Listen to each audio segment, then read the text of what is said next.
pessoal, nós vamos trabalhar com vocês a nossa aula de hoje como fitoterapia nas patologias degenerativas. Esse é um tema bem interessante porque muitas das coisas que a gente é submetido hoje no meio ambiente, seja na forma química, seja na forma emocional, seja na forma de eventos físico-químicos, radiações, radiação ionizante, radiação eletromagnética, todas essas contingências do ambiente onde a gente vive são passíveis de gerarem alterações funcionais na replicação do DNA.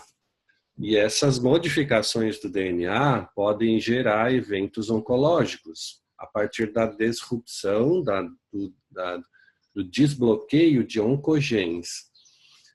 Quando a gente fala de alterações então oncológicas, a gente está falando basicamente de possibilidade de geração de doenças degenerativas.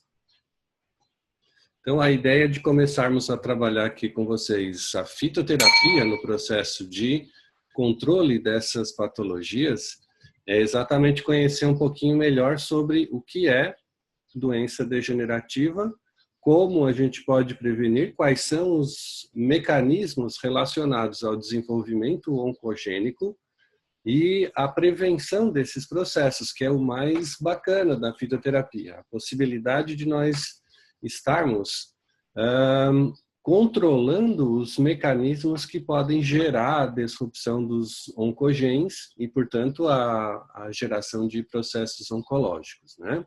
Então, quando a gente chama de doença degenerativa, na verdade, a gente está se referindo ao processo de alteração do funcionamento de uma célula, ou de um tecido, ou de um órgão. Então, não necessariamente é um processo só oncológico, ou só um processo oncogênico, né? Ele pode envolver doença, como doença degenerativa, outras células. Então, sempre que há um prejuízo celular, é enquadrado dentro de doença degenerativa. Por exemplo, a gente pode ter associado a doenças degenerativas degeneração articular, é o caso de artrite, artroses. Em geral, artroses, porque tem um componente de autoimunidade, né? Processos como a asma, que tem um processo também de modificação da capacidade de resposta fisiológica do tecido respiratório, em função de um comprometimento imunológico inflamatório. Doenças neurodegenerativas, como Alzheimer, Parkinson, também são degenerações de neurônios no sistema nervoso central e que levam à ocorrência de uma sintomatologia que é associada a uma doença específica, seja Parkinson, seja Alzheimer, seja demência. No caso, por exemplo, de alterações do metabolismo dos carboidratos, no caso do pâncreas, por exemplo, a gente tem que está gerando alterações da capacidade de funcionamento do pâncreas, das células beta-pancreáticas. Em última análise, então, quando a gente fala de doença degenerativa, nós estamos nos referindo a todo esse conjunto de alterações celulares que são produzidas por diversos fatores ambientais, sejam eles externos, quando a gente é submetido, exposto a um componente externo, sejam eles internos, quando a gente tem uma alteração funcional metabólica e que gera elementos tóxicos para o funcionamento das células. Hoje a gente sabe que as doenças degenerativas, elas representam 64% das mortes mundiais, porque elas têm como causas multivariadas, afetando diversos dos nossos órgãos e tecidos. Então, nós vamos ter, por exemplo, doenças degenerativas dos sistemas sanguíneos, dos vasos sanguíneos, e aí inclui degeneração do endotélio vascular, que pode gerar placa de ateroma, degenerações no cérebro, que pode gerar doenças degenerativas, neurodegenerativas, doença de órgãos internos, incluindo aí fígado, pâncreas, rins, que são órgãos essenciais para a existência do ser humano, mas que podem também entrar em processo de degeneração ou perda funcional. Relacionadas à visão, aos ossos, então todas essas degenerações celulares representam aí cerca de 64% das mortes. Vejo que muitas vezes essas degenerações elas não acontecem de uma hora para outra, né? São elementos que vão se acumulando dentro da nossa funcionalidade celular e que geram essa perda funcional do nosso órgão afetado. Então, é uma doença silenciosa. Então, quando a gente fala em doença degenerativa, nenhuma degeneração, exceto aquelas por uma radiação ionizante ou um trauma mecânico, acontecem de imediato. Tudo isso é uma sequência, uma evolução de exposição aos agentes degenerativos. E a principal das ocorrências do sistema de degeneração está envolvido com o envelhecimento celular. Por quê? Porque a gente vai, ao longo do tempo, submetido a esses eventos senescentes, esses eventos degenerativos, cronicamente sendo apresentados às células, fazem com que elas entrem no estado de envelhecimento. O que é o envelhecimento celular? Na verdade, é a dificuldade de manutenção do processo de expressão gênica naquelas células. Veja que quando a gente fala de expressão gênica, a gente está se referindo à capacidade de leitura das fitas de DNA, de expressão de determinados genes específicos dentro do DNA, para transformação dessas informações gênicas em proteínas. Então, todas as nossas células, elas são necessariamente, devem ser necessariamente estimuladas para que elas expressem, sob determinadas condições desses estímulos percebidos, proteínas.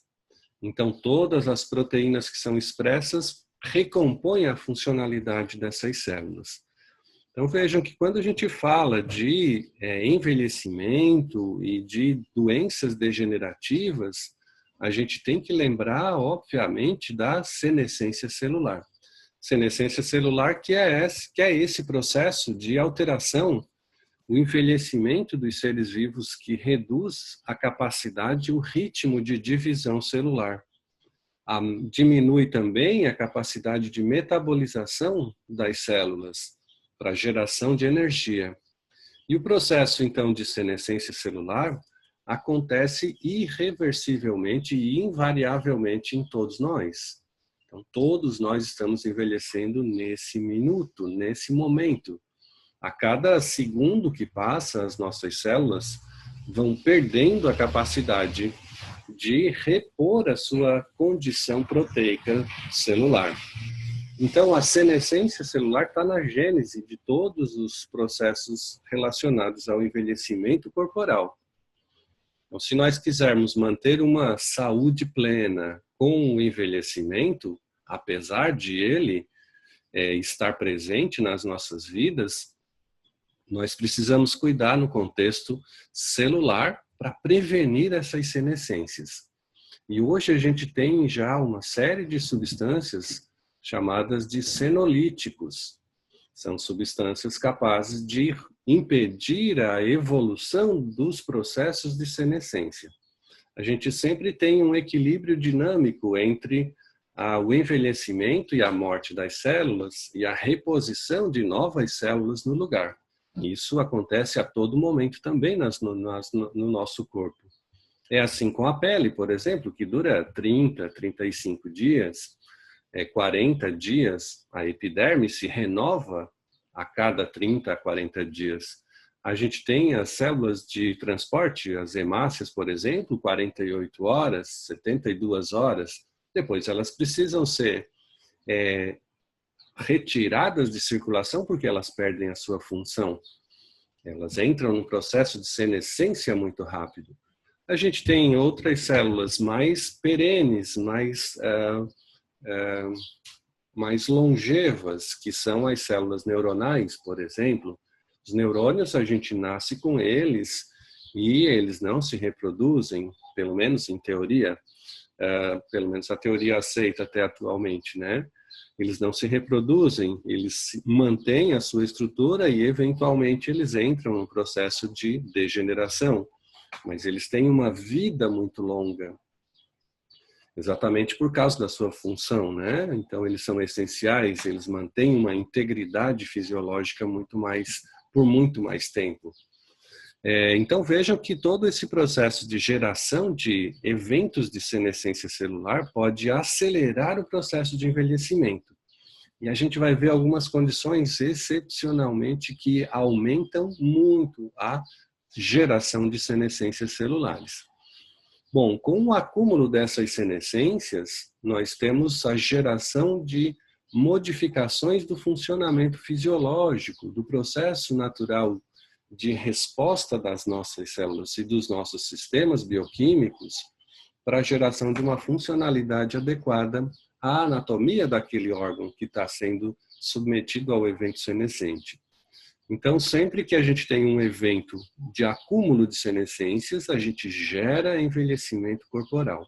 E aí, envelhecimento significa que a gente pode ter modificações.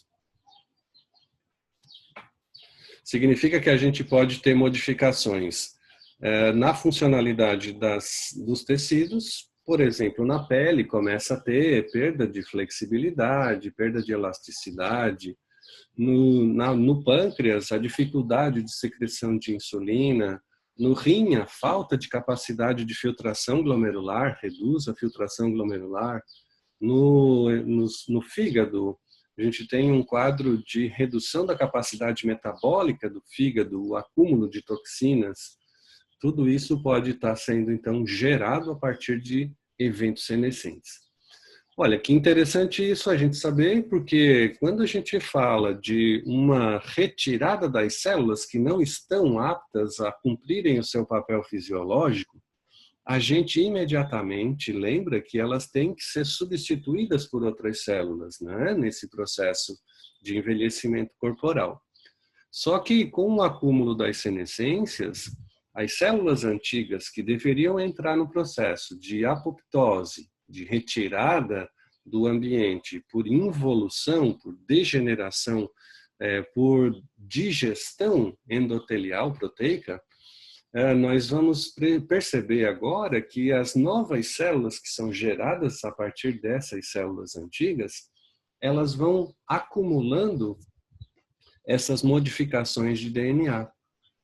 E aí essas modificações de DNA, obviamente, fazem com que a célula perca a capacidade de funcionar idealmente como a célula antiga. Então, esse processo de modificações do DNA no processo de reprodução celular é que gera esse acúmulo de senescências. Muito bem, quando a gente tem essas modificações da estrutura do DNA, a gente também começa a apresentar perda da capacidade de expressão proteica nessas células, que estão agora substituindo as células envelhecidas. Esse acúmulo é que gera toda a contingência de modificações fisiológicas no nosso organismo. Então, o que acontece de fato é que células normais, submetidas a eventos pró-senescências, ao estresse demasiado, geram quadros de inflamação e de oxidação, modificando a funcionalidade, gerando esses eventos senescentes, gerando o que a gente chama de célula senescente, uma célula envelhecida, uma célula que perde a capacidade funcional. E aí esse acúmulo de senescências gera câncer, gera envelhecimento, gera fibrose pulmonar, fibrose vascular. E aí um momento em que a gente tem para naturalmente corrigir esses eventos senescentes é ativar o sistema imunológico, o nosso sistema imune, e fazer uma limpeza dessas senescências. Quando a gente percebe uma célula alterada, quando a gente percebe uma célula modificada em sua função, ou que não está utilizando, está só gastando energia e não está cumprindo o seu papel, a gente ativa o nosso sistema imunológico e começa a fazer uma destruição dessas células senescentes. E normalmente essa modificação imunológica restaura aqui, faz uma regressão do tumor ou mesmo supressão, mantém a homeostasia dos tecidos, promove rejuvenescimento celular. É possível sim, se a gente tiver um sistema de senolítico adequado, fazer o processo de rejuvenescimento, diminuir a ocorrência dessas alterações funcionais nas células. Isso tudo faz com que a gente tenha, então, uma integridade fisiológica nos tecidos e eles respondem agora de maneira mais homogênea, mais fisiológica a todas as necessidades percebidas por esse tecido dos nossos estímulos periféricos, internos ou internos, né? Veja algumas doenças muito comuns no envelhecimento e cada vez mais precocemente sendo encontradas na nossa população. Demência, Parkinson, depressão, Alzheimer, envelhecimento, aterosclerose, diabetes, todas essas doenças que são, na verdade, um conjunto de acúmulos de senescências nos tecidos específicos, no sistema nervoso central, na pele, órgãos, nos vasos, no pâncreas, são decorrentes de estímulos internos ou externos relacionados à presença de radicais livres. Radicais livres que vão gerar aí as senescências celulares. Veja outro conjunto de doenças relacionadas aqui no nosso organismo. Estomatite, amidalite, esofagite, gastrite, apendicite, colite, nefrite, artrite, tendinite. Todas essas ites têm como componentes principais mediadores inflamatórios, que podem ser gerados a partir do estresse oxidativo, tá? Destruição celular libera mediadores para a inflamação e esses mediadores inflamatórios geram envelhecimento corporal a partir da presença dessas doenças. Lembrando que a gente falou de todo o processo de senescência gerando perda funcional dos órgãos. Claro, quem tem tendinite, quem tem artrite, quem tem colite, não tem os seus órgãos funcionais. Eles têm alterações que são representadas para o paciente como dor, como quadro inflamatório, como migração celular, perda da função do órgão, todos aqueles processos relacionados à geração de mediadores inflamatórios. Então, para um processo senolítico adequado, a gente tem que incluir nos protocolos terapêuticos dos nossos pacientes, especialmente aqueles que são submetidos a um ambiente estressor muito grande, muito forte, nós temos que obrigatoriamente incluir antioxidantes e anti-inflamatórios naturais, porque são esses dois grupos que vão prevenir a senescência celular e vão reduzir o grau de envelhecimento corporal. Protocolos terapêuticos, então, incluem, além da supressão dos sintomas apresentados pelo paciente, a prevenção da ocorrência de novos eventos, através da introdução de antioxidantes e anti-inflamatórios naturais. E a gente tem muitas plantas com essas duas características.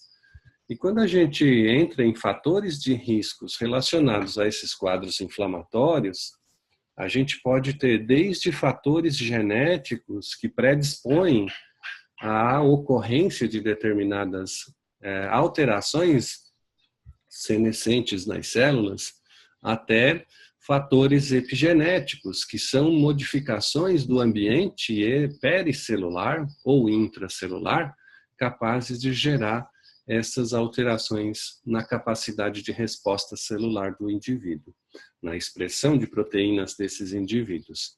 Então, a gente pode ter desde fatores genéticos, como predisposição e epigenética, até microbiota e permeabilidade do intestino, que vão levar à ocorrência aí de eventos inflamatórios persistentes, subclínicos, e que, pela produção desses mediadores, vão estar gerando alterações funcionais na capacidade de transcrição de informações gênicas nas células. o que pode gerar como consequência inflamatória doenças cardiovasculares, diabetes tipo 2, doença renal crônica, câncer, depressão, demência, osteoporose, sarcopenia, anemias. E isso tudo, todos esses termos relacionados às consequências inflamatórias, tem um termo agora cunhado, né, pelos pesquisadores em farmacologia, que chama inflammaging, ou uma inflamação que vem com o envelhecimento.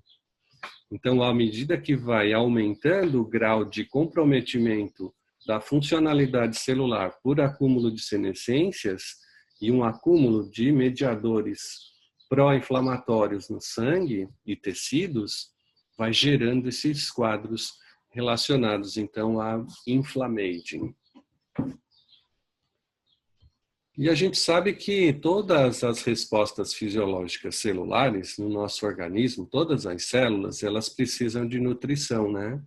Todas as células precisam ser nutridas, oxigenadas, e todo o processo de nutrição e oxigenação, ele parte por um processo de irrigação sanguínea e de inervação desses tecidos periféricos para receberem adequadamente os componentes nutricionais que são gerados a partir do consumo dos nossos alimentos.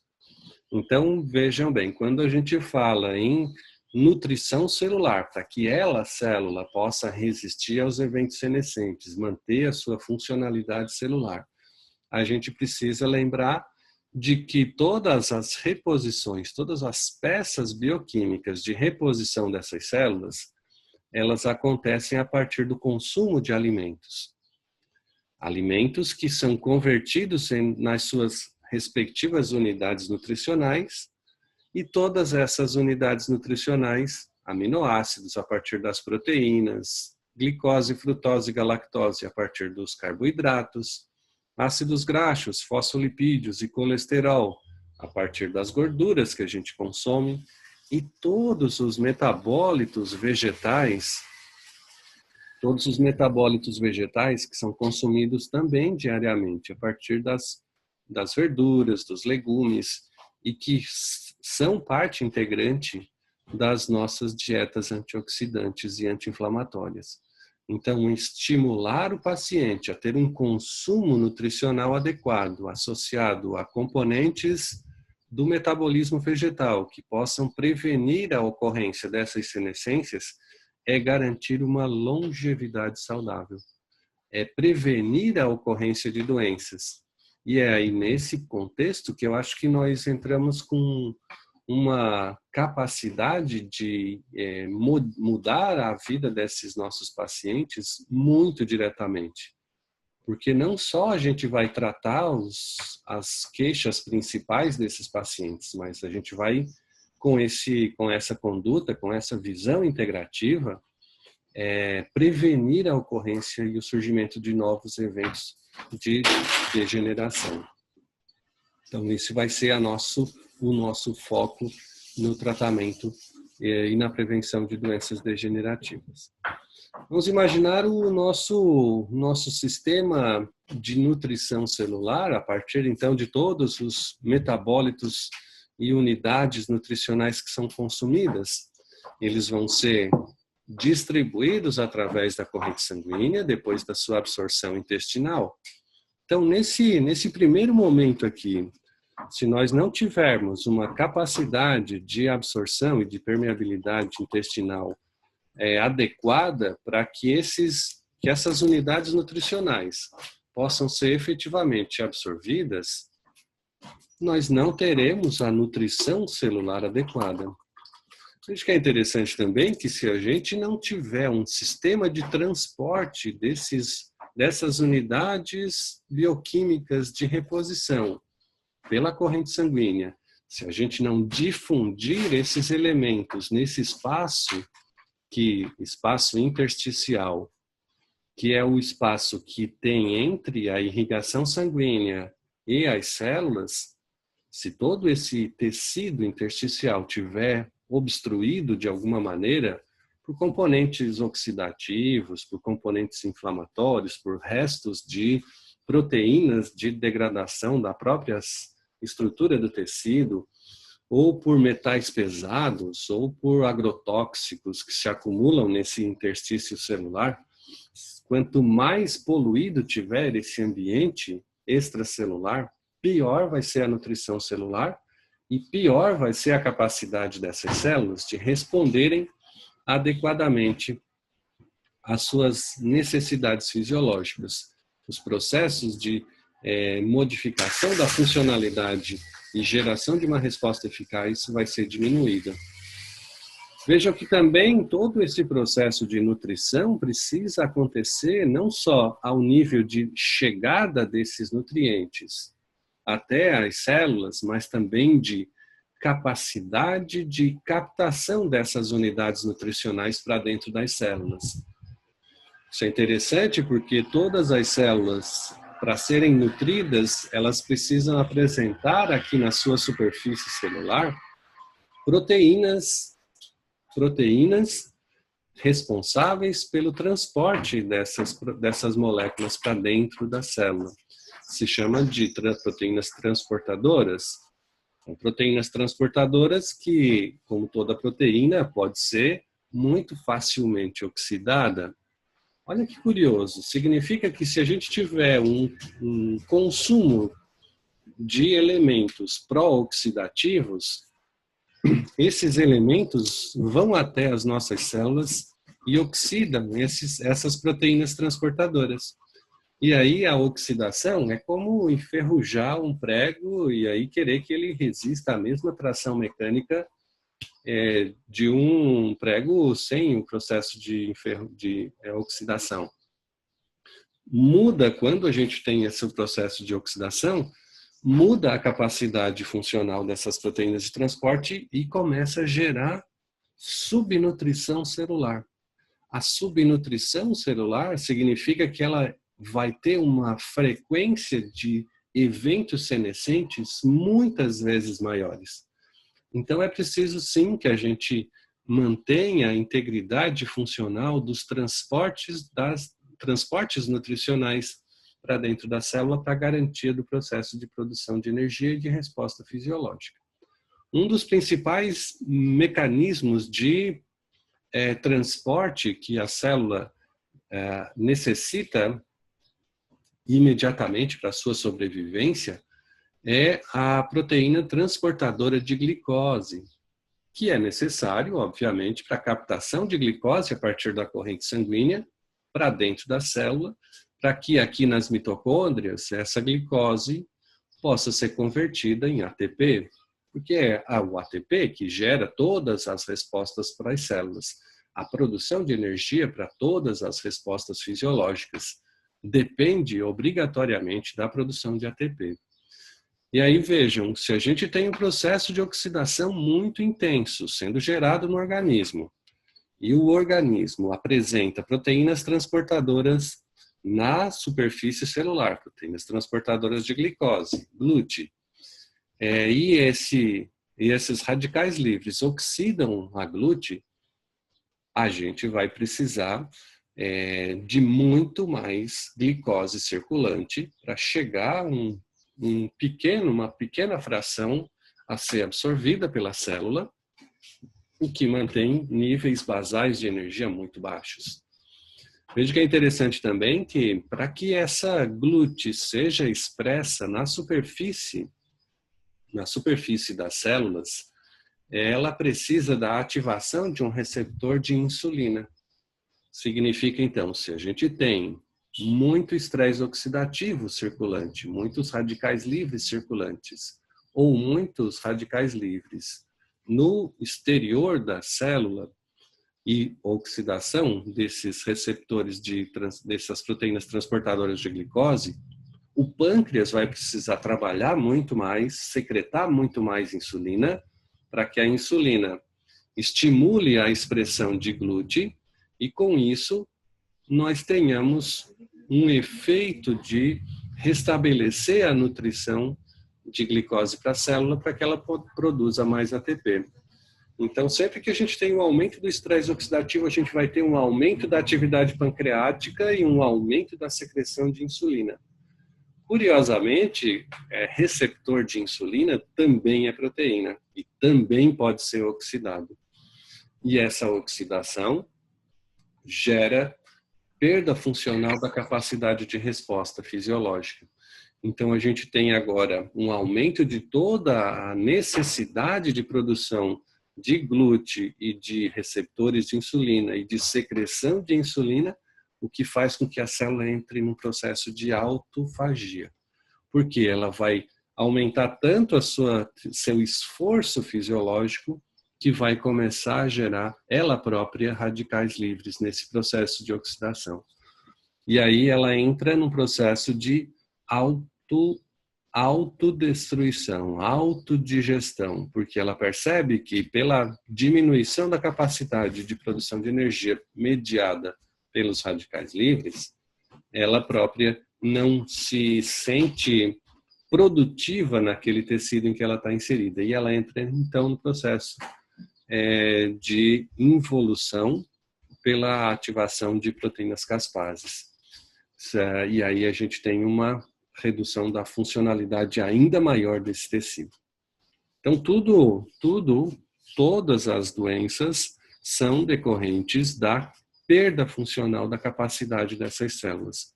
Ou seja, a gente está gerando eventos senescentes e está produzindo estresse oxidativo, que, associado à destruição das células, libera mediadores para o ambiente pericelular. E aí os tecidos onde aconteceram, no entorno de onde aconteceram esses eventos oxidativos, acabam sendo pontos de inflamação. E esses pontos de inflamação, cronicamente instalados nos tecidos, acabam gerando manifestações clínicas que a gente associa com o nome de doenças. Daí vai aparecer lá tendinite, colite, esofagite, pancreatite. Dependendo de onde acontece, a gente tem um quadro associado. Tem doença degenerativa lá no sistema nervoso central, vamos chamar de Alzheimer se for no sistema colinérgico, vamos chamar de Parkinson se for no sistema dopaminérgico na região nigroestriatal. Vejam que é tudo a mesma coisa. O fundamento, a origem, a conversão dessas alterações fisiopatológicas em doença é apenas uma questão de localização e de semântica, porque a origem é a mesma. Então, a gente precisa, de fato, envolver aqui nesse processo de compreensão integrativa as nossas percepções de origem bioquímica desses processos de degeneração. E o principal deles, vejam, condições que são geradoras de estresse oxidativo e, curiosamente, todos os fatores que geram radicais livres têm uma correlação direta com a incidência de doenças degenerativas, em especial doenças oncológicas. O que significa isso? Quem veio primeiro? A oxidação ou o câncer? Todo mundo aí? Às vezes a gente fica falando assim, né? Parece que está num universo paralelo, falando com uma audiência virtual.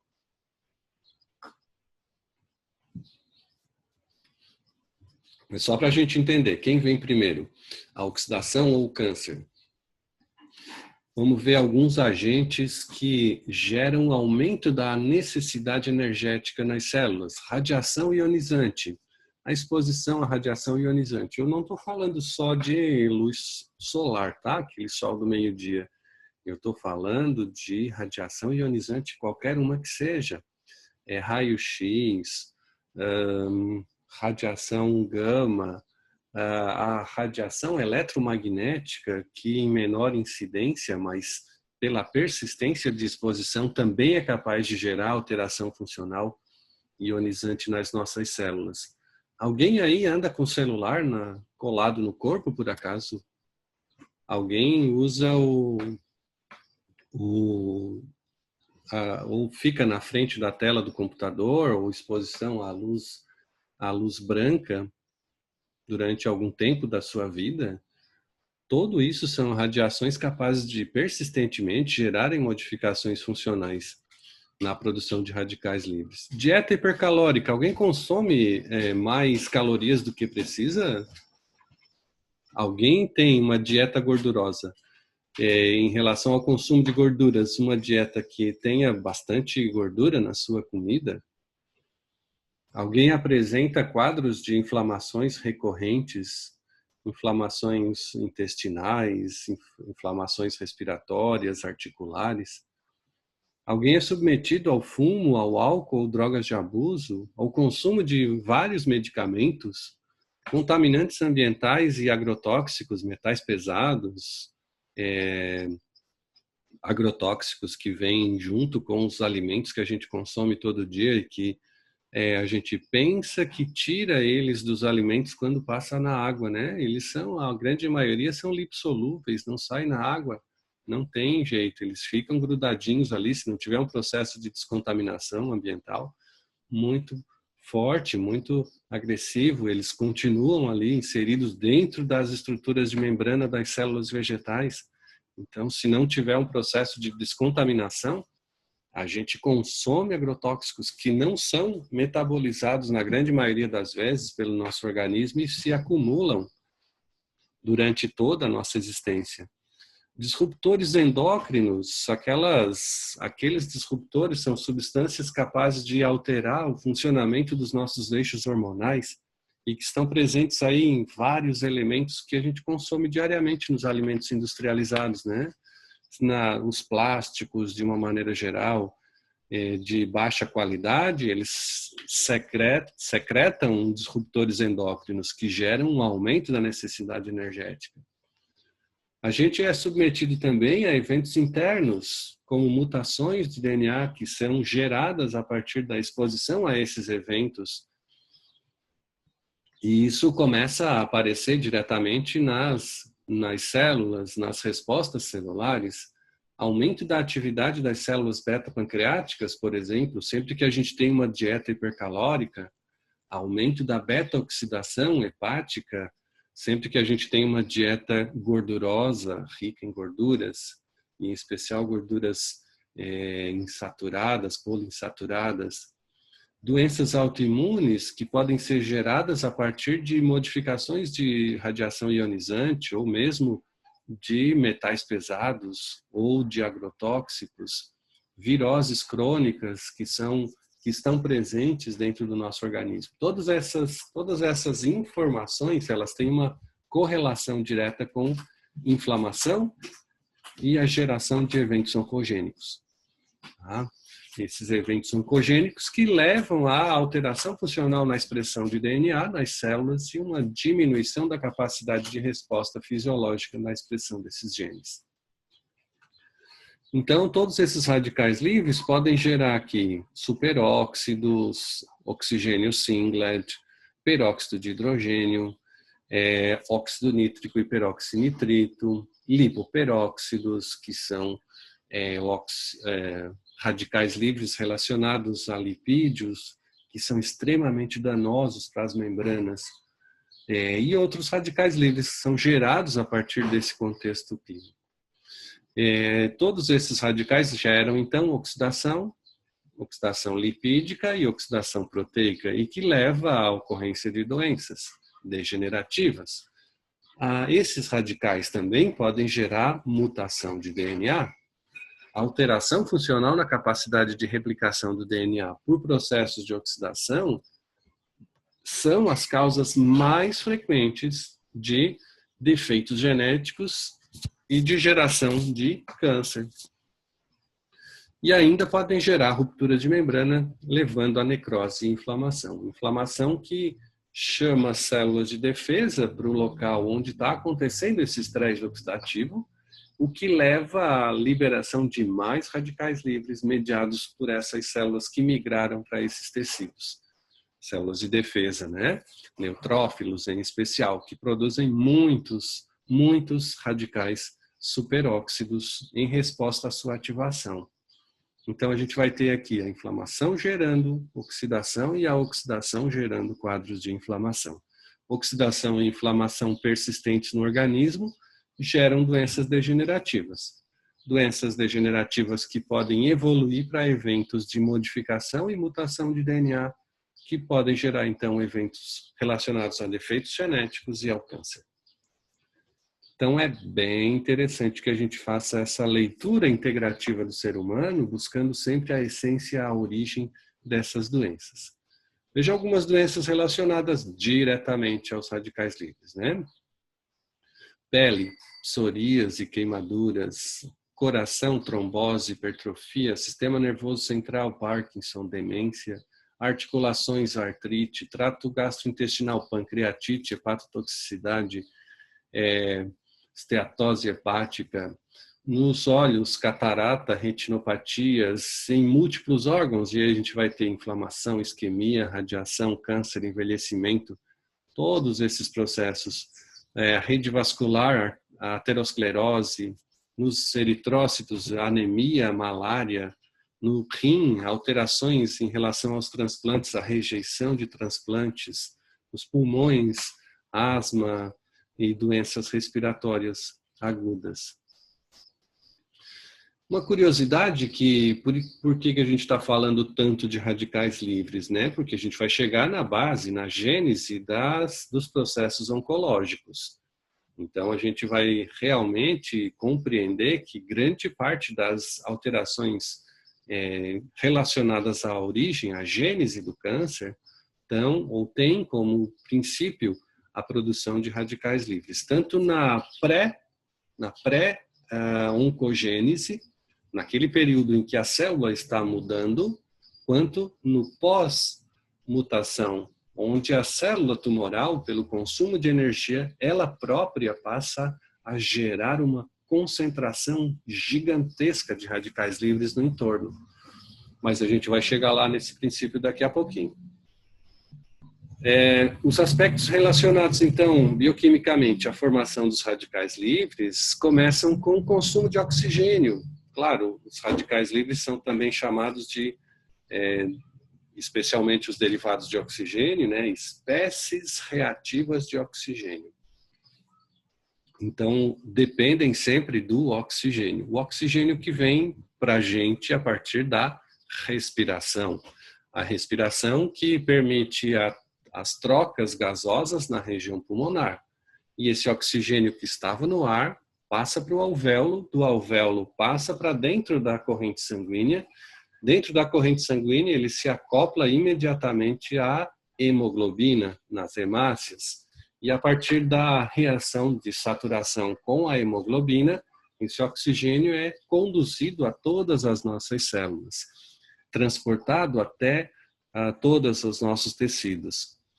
Curiosamente, esse oxigênio é absorvido pelas nossas células a partir da difusão, porque a gente pega um ambiente intracelular que tem baixo nível de oxigênio e chega com um alto nível de oxigênio dentro das hemoglobinas, associados às hemoglobinas nas hemácias, no ambiente pericelular, essa difusão do capilar venoso, do capilar arterial que chega nos tecidos é imediata, porque a gente vai sempre em favor de um gradiente de concentração.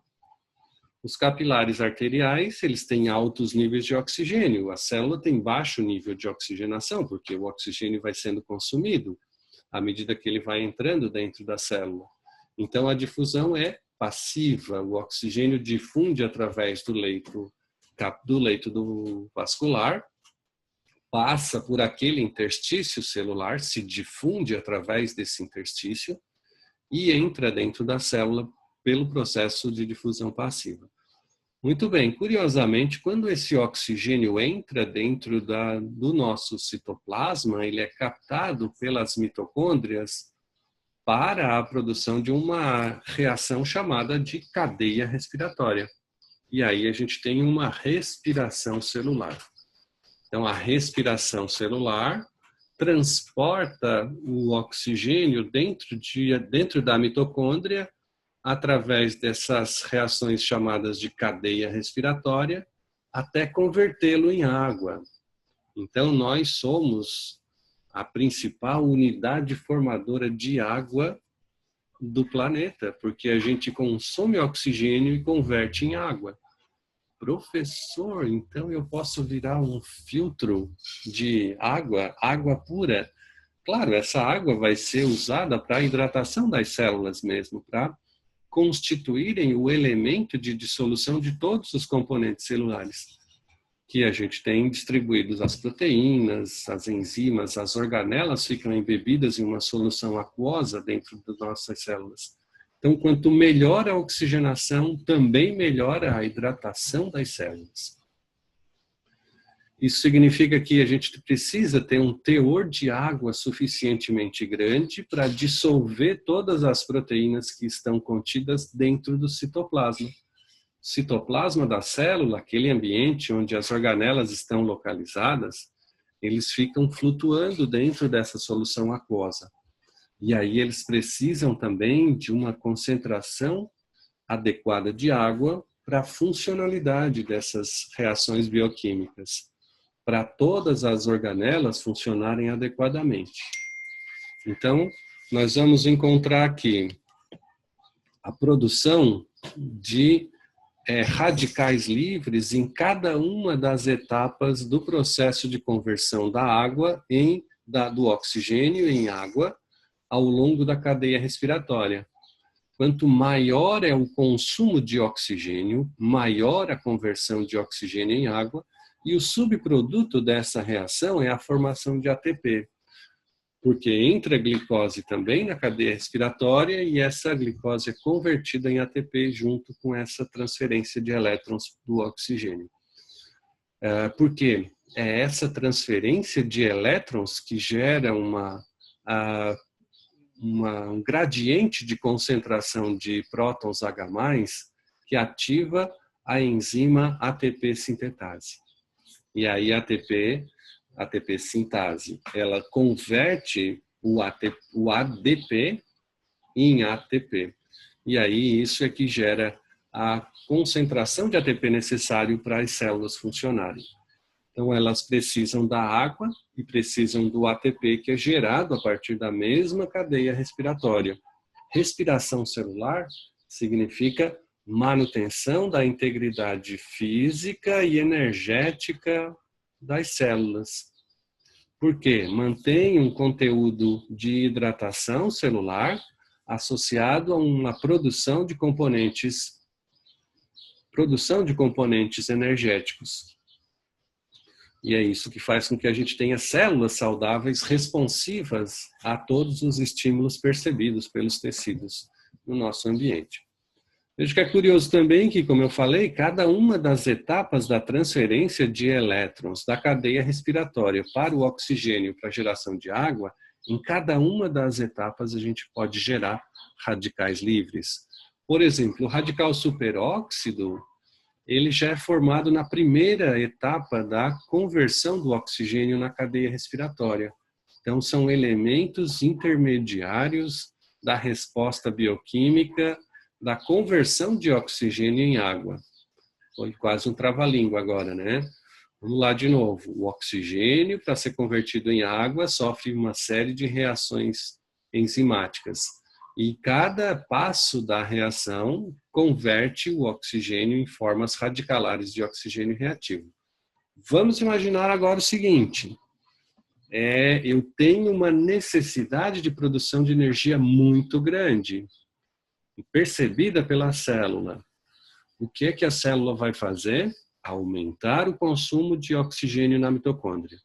Quanto maior o aumento do consumo de oxigênio na mitocôndria, tanto maior é a formação desses intermediários.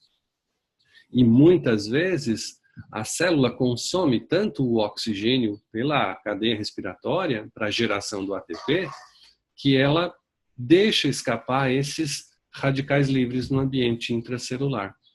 Para onde que vão esses radicais livres? Depende da quantidade formada. Se a gente tem, por exemplo, uma quantidade de radicais superóxidos formados, imediatamente esse radical livre se liga a proteínas.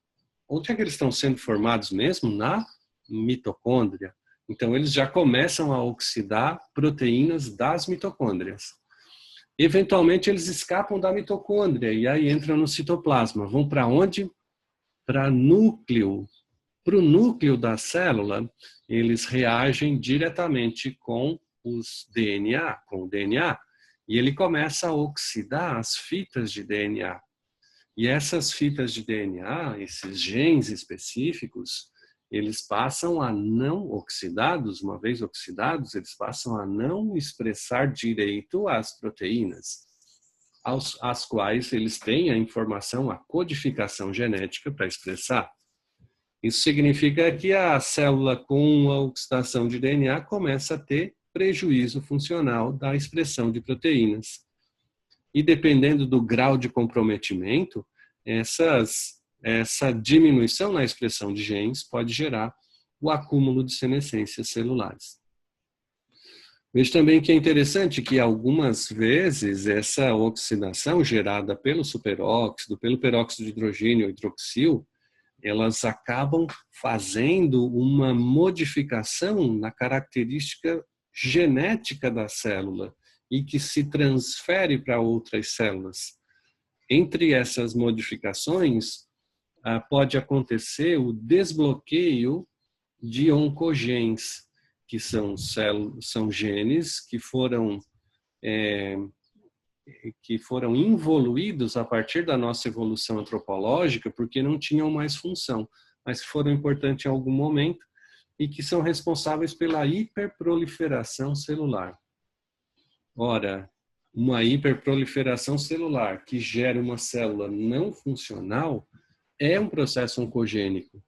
Então, é um processo relacionado à proliferação de células de maneira descontrolada, com alto consumo energético, e que leva à ocorrência dos processos de câncer, relacionados então ao câncer. Significa então que quando tem uma célula muito estimulada e precisando para essa resposta fisiológica de muito ATP, ela vai consumir oxigênio e vai gerar radicais livres. Radicais livres que são gerados aqui na cadeia respiratória, como eu mostrei para vocês, dentro da mitocôndria. E aí esses radicais livres escapam, além de gerar energia, escapam e vão gerar alterações funcionais no citoplasma das células. Outras fontes funcionais da produção de radicais livres no nosso organismo, no retículo endoplasmático, também pode acontecer. É uma outra organela importante nas nossas células e que são responsáveis por síntese proteica. Retículo endoplasmático também funciona como um estoque de cálcio. E aí, a presença aí de ferro dentro dessas estruturas gera, pela reação de oxigênio, uma reação chamada de reação de Fenton, e que leva à produção de radicais superóxidos, que tem o mesmo papel. Uma outra fonte é a enzima xantina oxidase. Xantina oxidase que transforma a hipoxantina, que vem lá do consumo de purinas, ATP, GTP. A hipoxantina, na presença de xantina oxidase, faz a conversão então de oxigênio em radicais superóxidos, em radical peróxido de hidrogênio, e para conversão em ácido úrico. Então, sempre que a gente tem um consumo de purinas, de elementos que levam à síntese de hipoxantina, a gente converte essa hipoxantina em ácido úrico para ser eliminado pela via urinária, como um processo de metabolização normal e de eliminação normal, e gera radicais superóxido e radicais peróxido de hidrogênio. A gente pode ainda ter em células de fagocitose, é o caso dos quadros de inflamação e que recrutam neutrófilos para o tecido, e esses neutrófilos, macrófagos, eles consomem o oxigênio, geram peróxido de hidrogênio e geram ainda radicais superóxido no processo de ativação para conversão da função oxidativa dos neutrófilos. Então, todos esses eventos, eles estão diretamente relacionados à geração de quadros inflamatórios. A inflamação é uma resposta de um tecido que é vivo e vascularizado. E ele responde a uma lesão tecidual, gerando essa série de eventos que são estereotipados. O que é uma reação estereotipada? Que ela acontece sempre da mesma maneira, na mesma ordem, com a mesma organização funcional e metabólica. Então, inflamação sempre acontece. Uma destruição celular, uma indução de uma ruptura de membrana, a liberação de mediadores e, a partir daí, as respostas fisiológicas, que envolvem sempre uma resposta estereotipada, com os sinais clínicos bem clássicos e característicos, que é a resposta dolorosa, dor, rubor, que é o aumento da intensidade de coloração avermelhada mediada pela vasodilatação, calor, o aumento do metabolismo celular local pelo próprio recrutamento de células de defesa para esse ambiente, dor, rubor, calor, perda da função do órgão, claro, porque a gente tem alterações funcionais na capacidade do órgão de responder adequadamente, e também edema, a geração de edema ou de extravasamento vascular. Extravasamento vascular esse associado, teco-teco passando aqui atrás do parapente motorizado. Passando então a ter uma modificação vascular com extravasamento de proteínas e migração de líquido para o tecido extravascular, gerando edema. Edema que também contribui para o processo de perda da função do órgão. Curiosamente, a gente tem ainda sistemicamente sinais clássicos associados a um aumento da PCR, e aumento ou geração de febre como um sinal sistêmico da inflamação. Então, sempre que a gente tem modificações da capacidade funcional dos órgãos pela produção de inflamatórios, a gente começa a ter esses sinais clínicos associados, presentes. E ela tem uma evolução, né? Uma evolução que pode ser uma evolução local, ou seja, um curso temporal agudo dentro de um prazo muito curto, ou uma inflamação que se prolonga por um tempo maior que 72 horas, que é considerada então já inflamação crônica.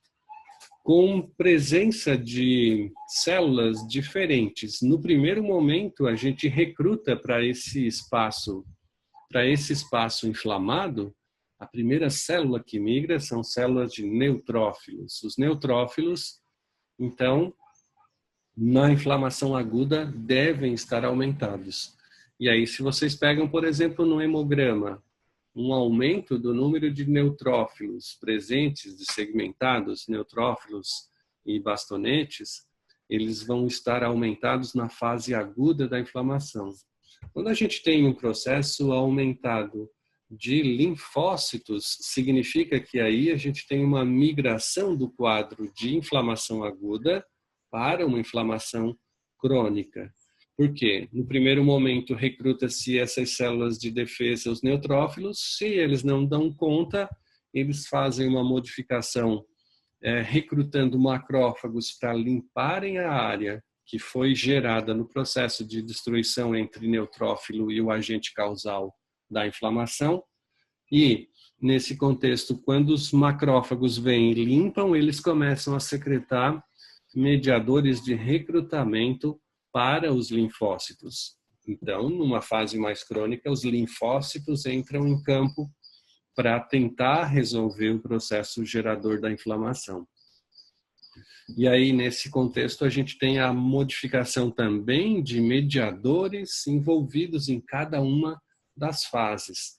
Na fase aguda, a gente vai ter a produção, basicamente, de prostaglandinas e leucotrienos. Prostaglandinas, tromboxanos e leucotrienos. São os três principais mediadores da inflamação aguda. Já no processo mais crônico, a gente tem a presença de citocinas e quimiocinas, que são os mediadores produzidos pelas populações de linfócitos, principalmente. Então, quando a gente tem essa percepção analítica também do quadro de inflamação que está sendo instalado no organismo, a gente tem que lembrar das evoluções e das intervenções. Quem produz basicamente os mediadores de fase aguda da inflamação? Ciclooxigenase do tipo 2 e lipooxigenase, são as duas principais enzimas. Então, nessa fase aguda, é muito importante que a gente tenha uma intervenção na inflamação por inibidores da ciclooxigenase.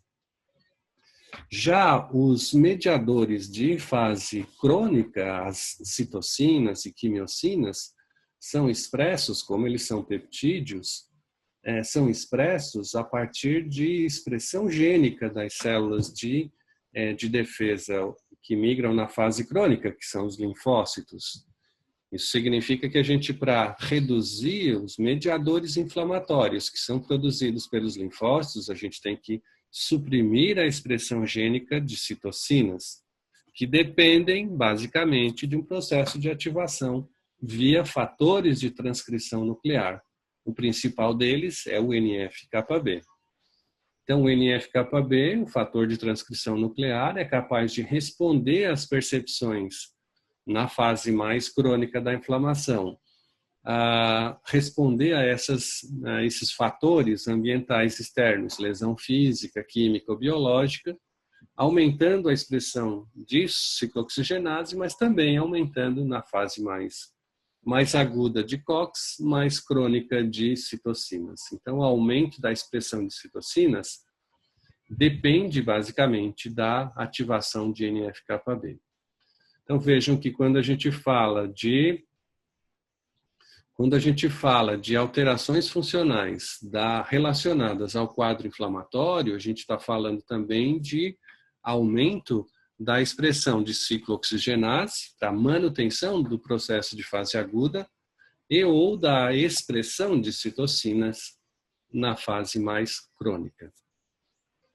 Então, os mediadores de fase aguda incluem aí todas as prostaglandinas mediadas pela ciclooxigenase, seja a ciclooxigenase 1, que é a mais constitutiva, que está presente funcionalmente em todos os nossos tecidos, seja a COX-2, que só é expressa em determinados momentos de inflamação, então só na fase inflamatória. E a lipooxigenase, que está expressa constitutivamente. Então, as prostaglandinas PGF2-alfa, PGI2, PGE2, PGD2 são as principais prostaglandinas em humanos, mais tromboxano, A2, e a série dos derivados da 5-lipooxigenase, que são os leucotrienos, os principais também em humanos, o LTA4, o B4, o C4, o D4 e o E4. Vejam que cada um desses mediadores gera eventos diferentes e que são modificações da própria funcionalidade dos tecidos onde eles são produzidos. Então, prostaglandina F2-alfa faz broncoconstrição, contração uterina, drenagem do humor aquoso. Prostaciclina, ou prostaglandina I2, promove vasodilatação, inibição da agregação plaquetária, sensibilização dolorosa, mas também promove citoproteção gástrica. PGE2 é um dos principais responsáveis aqui por todas as ocorrências dos sinais clínicos associados à inflamação. Aqueles sinais clássicos, né?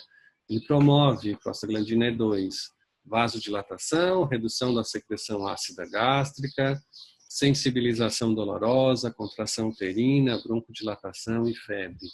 E assim, cada um dos mediadores vai ser produzido em tecidos específicos em função da necessidade de resposta daquele tecido às condições de percepção do estímulo local.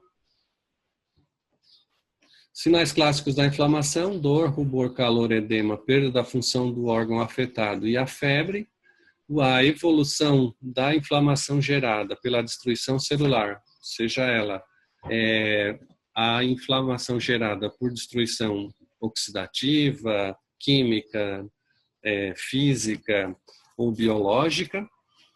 E aí a gente tem a evolução da fase aguda para a fase crônica, né?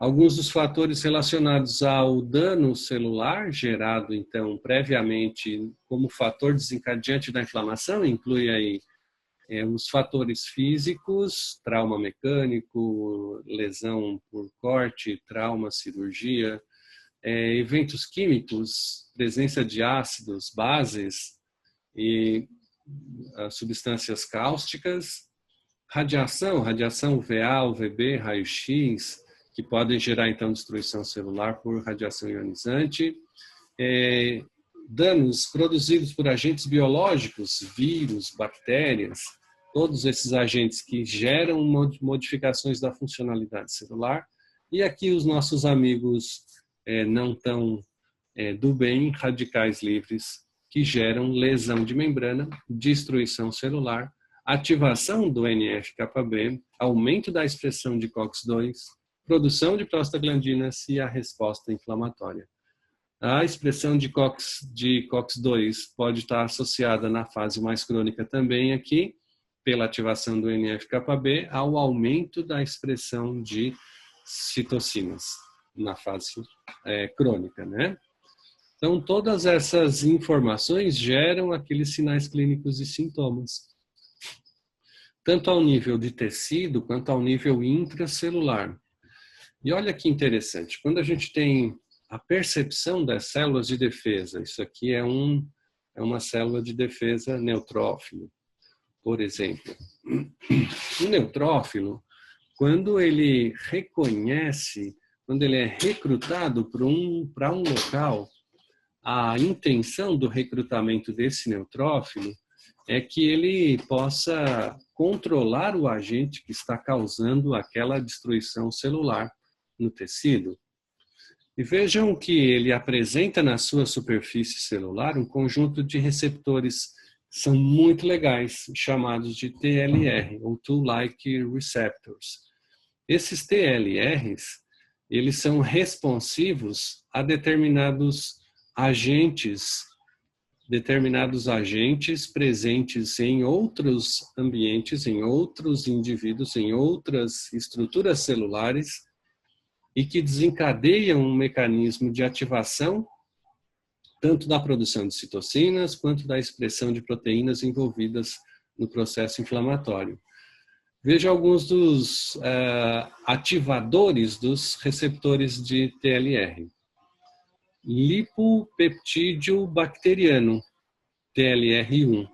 Então, quando a gente tem uma bactéria, por exemplo, gram-negativa, lá no intestino, colonizando o intestino, e que há um aumento da permeabilidade intestinal pelo processo inflamatório, esses lipopeptídeos de bactéria ativam esses TLRs e desencadeiam um mecanismo de sensibilidade inflamatória. Vejam que TLR2, peptidoglicanos também presentes em bactérias, TLR3, RNA de dupla fita de células mutadas. Isso significa que quando a gente tem uma mutação e que tem destruição dessas células tumorais, a gente libera esse RNA e esse RNA é reconhecido pelos nossos neutrófilos que vão tentar destruir esse agente causal da lesão tecidual. Então aqui a gente tem um reconhecimento, uma primeira defesa contra as mutações oncogênicas. Flagelos bacterianos, fitas simples de DNA. Então, qualquer um dos elementos chaves, e esse RNA ou DNA também estão presentes em bactérias, tá? Então, a gente reconhece todos esses elementos estranhos ao nosso ambiente pela ativação desse conjunto de receptores que leva à modificação na expressão de sinalização celular para intensificação da inflamação. Então, a inflamação, na verdade, é uma reação de defesa do nosso organismo. É uma reação fisiológica. O grande problema é quando essa reação de defesa extrapola a funcionalidade do órgão e do tecido, gerando consequências degenerativas finais, né? Então, todos esses processos estão diretamente relacionados, que podem estar acontecendo, né? Inflamação e oxidação em tecidos neuronais, impedindo o transporte na região sináptica, como nós vimos na aula passada, presencialmente, na região das sinapses, produzindo diminuição ou perda funcional da capacidade de resposta desse tecido. Pode acontecer no pâncreas, onde a gente tem o aumento do consumo de carboidratos, que aumenta a glicemia pós-prandial, a glicose, os níveis de glicose sanguíneos, que são percebidos por essas células beta-pancreáticas, o que leva a um aumento na produção de ATP, a geração de radicais livres e a apoptose de células beta-pancreáticas, que pode levar ao diabetes. Então, quanto maior é o consumo de carboidratos, quanto maior a glicemia gerada, tanto maior é o risco de gerarmos apoptose nas células beta e gerarmos eventos relacionados ao diabetes. Eventos que podem acontecer, oxidação e inflamação hepática, a partir do consumo de gorduras na nossa dieta. Essas gorduras têm que obrigatoriamente ser convertidas em lipoproteínas para serem transportadas pela corrente sanguínea. E aí esse transporte de gorduras na forma de LDL, se há uma oxidação prévia do fígado, esse LDL já faz circular na sua forma oxidada, podendo gerar alterações obstrutivas vasculares, no caso aqui pela oxidação do LDL colesterol. A gente pode ter ainda a metabolização dos triglicerídeos por um processo de beta-oxidação, que gera também formas de oxigênio reativo, ou lipoperóxidos, que vão comprometer ainda mais a funcionalidade tanto do fígado mesmo, quanto dos próprios órgãos periféricos. E aí a fisiologia do ser humano está diretamente relacionada a essa contextualização do zigoto para um conjunto de células funcionais que são derivadas da nossa evolução e do equilíbrio de todo o processo de reprodução celular. Então, a longevidade, e especialmente aqui a longevidade com saúde integral, com saúde plena, ela passa por um conceito de preservação das alterações oxidativas e inflamatórias que são geradas naturalmente no nosso corpo, pelas funções relacionadas ao consumo de alimentos, à exposição de agentes externos ou internos que podem modificar a geração funcional da nossa fisiologia no organismo humano.